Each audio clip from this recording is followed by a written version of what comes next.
Can you imagine how deceptive some pastors can be? I don't want trouble, so let's call him Emeka.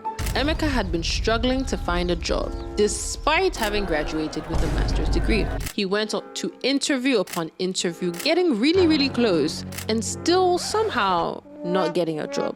Then one fateful day, he got a letter from his landlord, eviction notice. On that same day, he got a call from his mother's doctor informing him that unfortunately she had passed away. That was the moment all things fell apart. Emeka could not handle it. His faith in God was completely lost. He decided to take matters into his own hands. He was going to find a solution and prosper. You see, Emeka had a gift, a talent, an ability.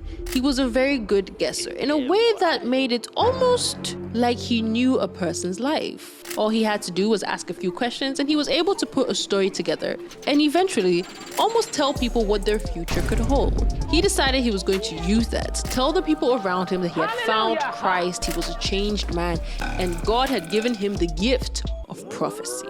So he started first with his friends, then he would log on to a Zoom call, invite them to invite their friends, and little by little he would have conversations with people, ask them a few questions, craft stories, and then tell them that in the near future, this will happen to you. Little by little, he started to get very good at this. People would come to him, offer him money, cash for his services, and then pass the word that, he could tell you your future, he could tell you a prophecy, and it would surely come to pass. As his audience started growing, so did the money in his pockets. Emeka realized that, this was becoming a very lucrative business. So he decided to take another step.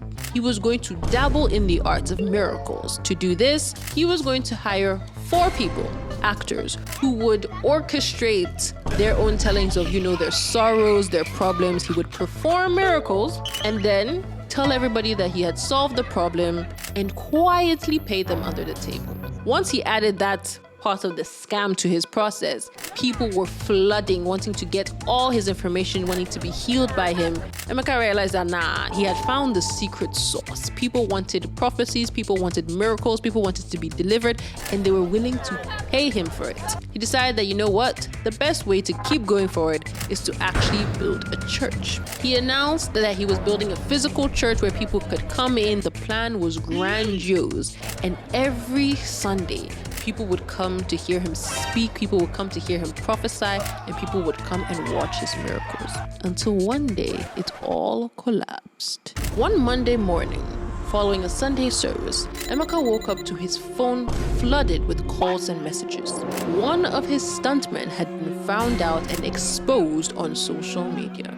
A passerby had videoed the stuntman walking around his neighborhood days before he appeared at the church to state that he'd been bedridden for days due to an illness. In that moment, Emeka's world was crumbling all over again. All the things he'd worked so hard to build. He said, no, it will not happen. He will not allow everything he's worked so hard to build to collapse. So he quickly found a spiritual man deep in a village, came to him and told him, I have a problem. I need you to give me powers. I need to be able to perform these miracles for real so that people will see that I have power. The spiritual man said, it is possible, we can do it, but the 20th of every month, you will bring 3 live goats and we shall sacrifice them. That shall be the price. The spiritual man informed him that if he was to fail even once, his family and friends would perish unless he gave his own life to protect them.